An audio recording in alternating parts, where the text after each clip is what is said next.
And today I have got 2 books here because I'm going to be reading these books to you guys. I know. Don't worry. Sorry. I was just looking at these pictures. These pictures look so funny. Funny. Okay. But first let's play Hand the Claw. So I'm gonna choose a book. Which one could be the best one? I'm going to choose this one. Oh, it looks like that I am going to be reading Horrid Henry Up, Away, and Away. If I put that too close, sorry. And it's 4 brand new stories. This book was from Francesca Simon and it was illustrated by Tony Ross, which I don't even know because I've never seen it before, so do not judge. So I'm going to be reading this book now, and make sure you guys comment down below if I'm the best at acting. So once I guess contents, obviously obviously has to be a contents page, but this one's different. It's story 1, which is in page 11, story 2, page 47, story 3, page 37, and so on. But we're just gonna leave that on there. Let's just pretend that didn't happen. Meets the gang. Oh yeah. Okay, let's just read the book. Alright, this is kind of boring. So I'm gonna start on page 11, which is the first page. And this picture over here looks weird, but I'm just gonna read this page. Alright, so I'm gonna read it to you guys in 3, 2, 3, 2, 1. Oh wow! Oh wow! Oh boy! Oh boy! Oh boy! Horrid Henry could scarcely believe it. After years of him begging and bleeding and pleading and begging, Horrid Henry's mean, horrible parents were finally taking him on an airplane. It was a dream come true. Mom and Dad's idea of a great holiday was staying at home and weeding the garden, or worse, forcing him to help weed the garden, or even worse, camping in a smelly, mosquito-filled swamp without TV or computers or anything. Gag. Bleach. Yuck. These weren't holidays. These are organized cruelty to children. One happy day, when Henry was king, he'd make sure that kids decided where to go on holiday, and any parent who so much as whispered the words garden or camping or fresh air would get trampled by stampeding penguins. But now at last they were flying off on a real vacation to stay in a hotel with 12 huge pools, wave machines, and room service and everything. It was like taking a holiday in heaven. Horrid Henry had never flown on an airplane before, but he knew all about it. Stuck-up Steve had bragged about the flight he and Rich and Ruby had just taken. Your own cabin, complete with baskets filled with chocolates and crisps, luxury beds, flight stewards at your beck and call whenever you wanted more sweets or an extra burger or 3. Non-stop ice cream and freezy whiz drinks and TV and games. Any food you liked brought to you with a snap of your fingers as you recline in your fabulous comfy chair. Horrid Henry couldn't wait to be soaring through the air, watching every episode of Terminator, Gladiator, or Skeleton Skunk. A huge bowl of chocolates by his side, best of all his parents couldn't nag him to do his chores, finish his homework, or turn off the TV. Not on a plane, he'd be free. In fact, maybe he could fly the plane. How hard could it be? He could ride a bike. Maybe he could do a few loop-the-loops while he was soaring through the clouds. Pilot Henry, with an ejector seat for his younger brother, Perfect Peter. So this is how it looks inside the book so far. But I don't think I will be able to read all of it because it will literally just take like 1 minute, and there is only 140 pages. Alright, but I'm just gonna read the next page. But would the flights be long enough to play every game and watch every episode? Henry hoped so. He couldn't wait to relax in his own mini palace in the sky. The only bad thing was that for some reason his nappy noodle wormy worm, wibble wobble poopy pants pot poop sickle brother was coming to instead of being put out with the recycling. Horrid Henry scowled. He couldn't wait to slam the door shut on his private cabin so he wouldn't have to see the toady toad for the whole flight. At last, the great day arrived. After checking, they had tickets and passports, and then double checking. They had tickets and passports, and then triple checking.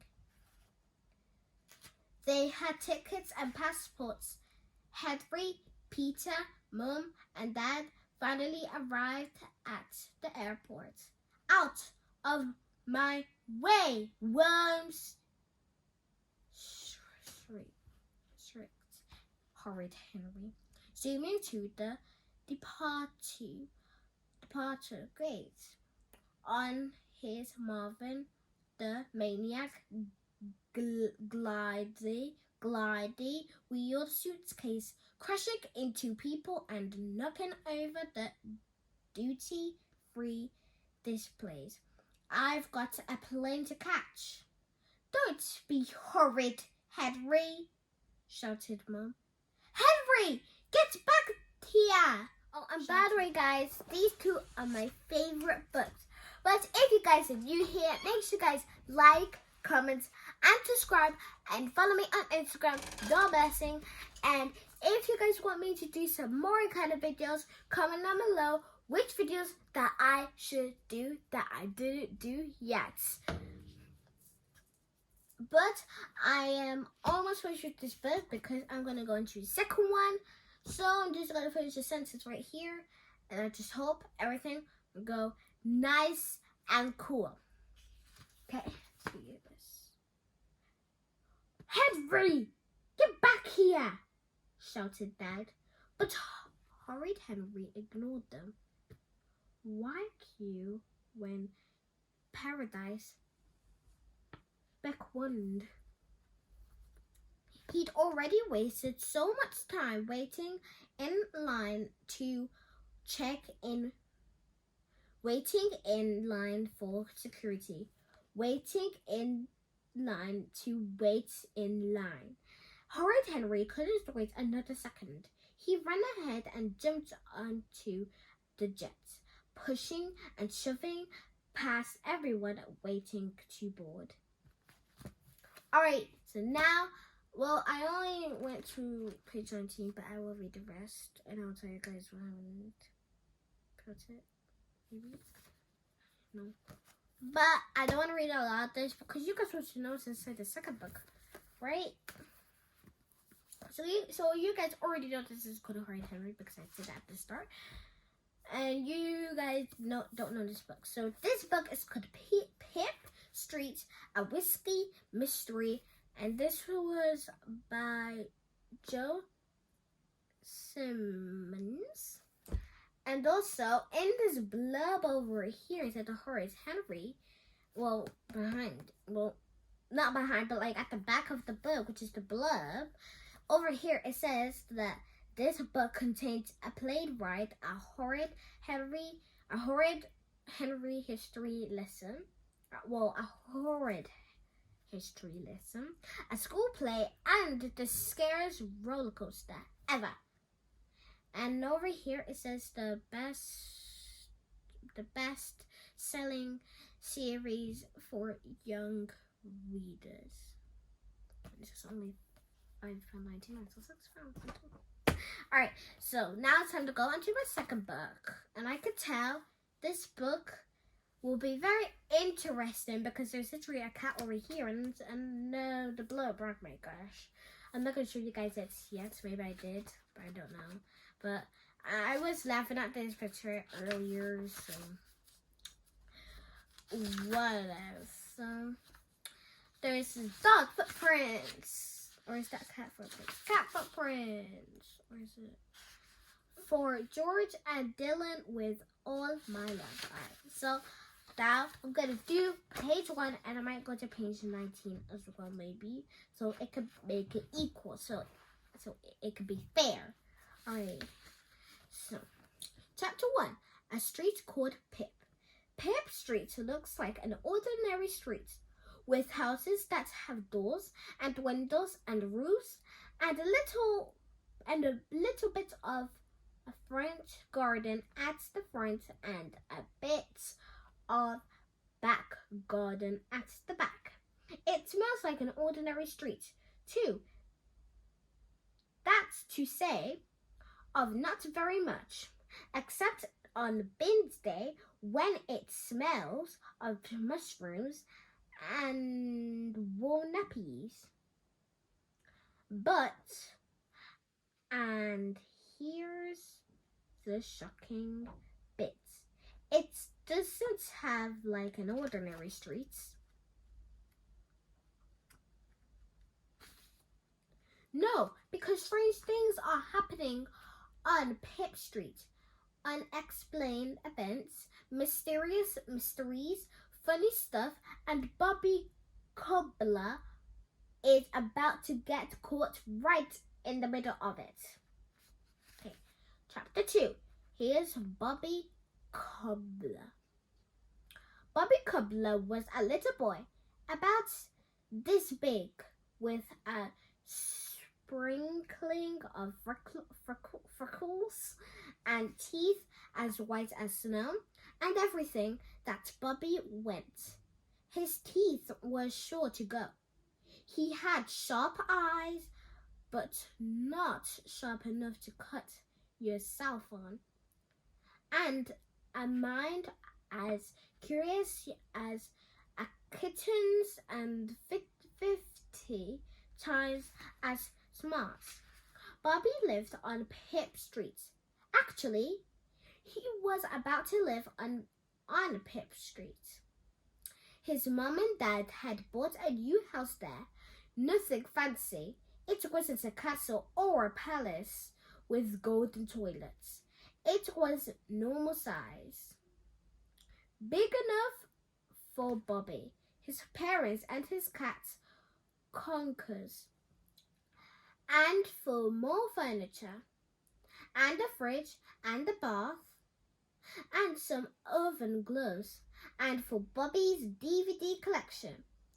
He had the complete set of custard and chips, his favorite. And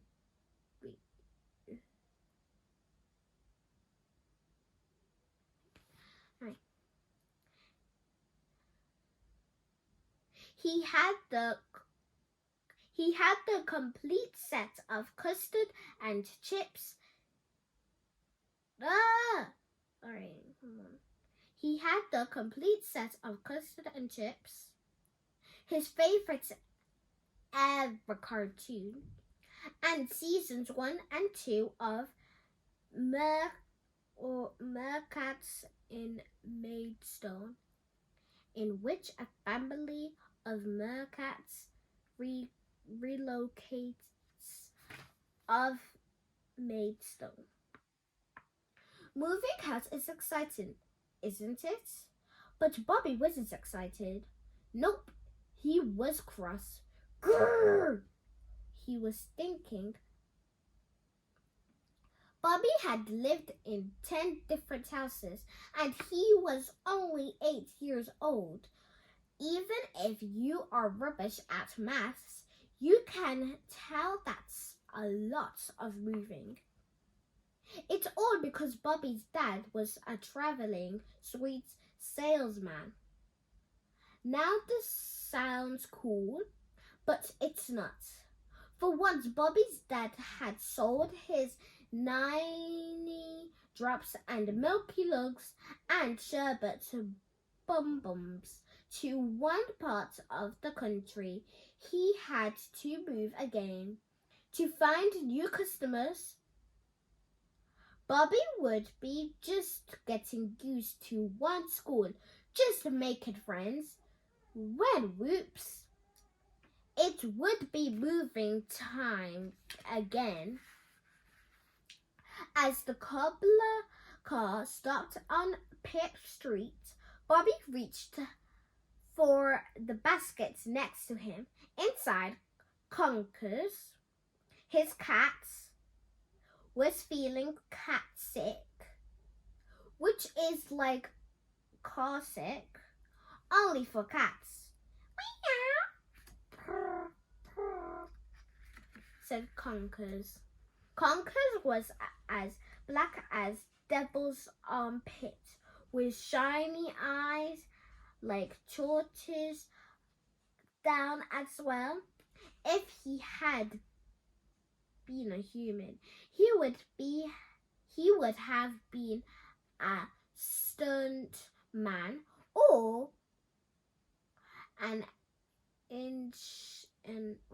international footballer who was also amazing at playing the violin. He was just cool. Can pets be cool? Yes, they can. Conkers was proof. Best of all, Conkers always moved with Bobby.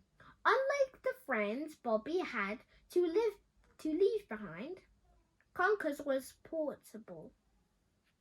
As Bobby and Conkers got out of the car, neither realized that they were being watched, and not just by the pigeon resting in a tree nearby.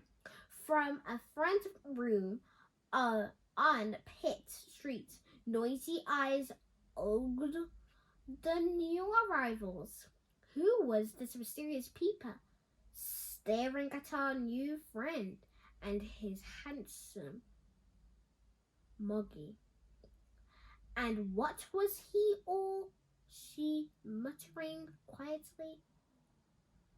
What's that you say, mystery peeper? What is that? What is it? Nobody does. A whoopsie on my rug.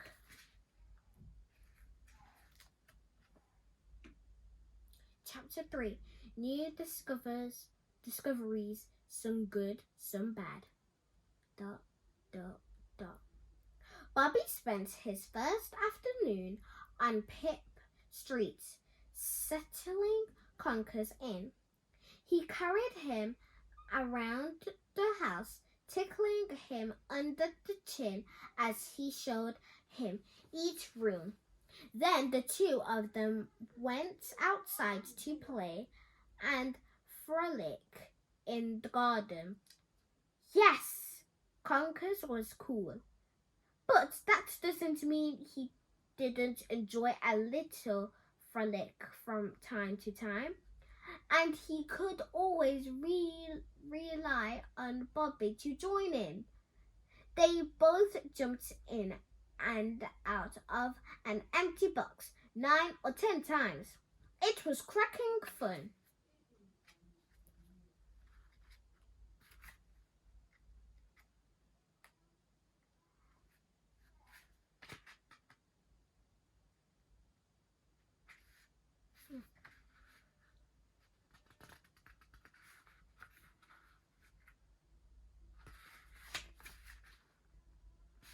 Oopsies.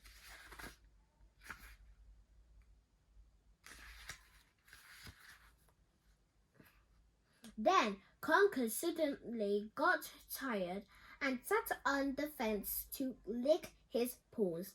In the evening, Bobby unpacked all his books and drawings and papers and rulers and colored pencils until his room began to look more like his room. He collapsed into bed. His mom hadn't found his duvet amongst.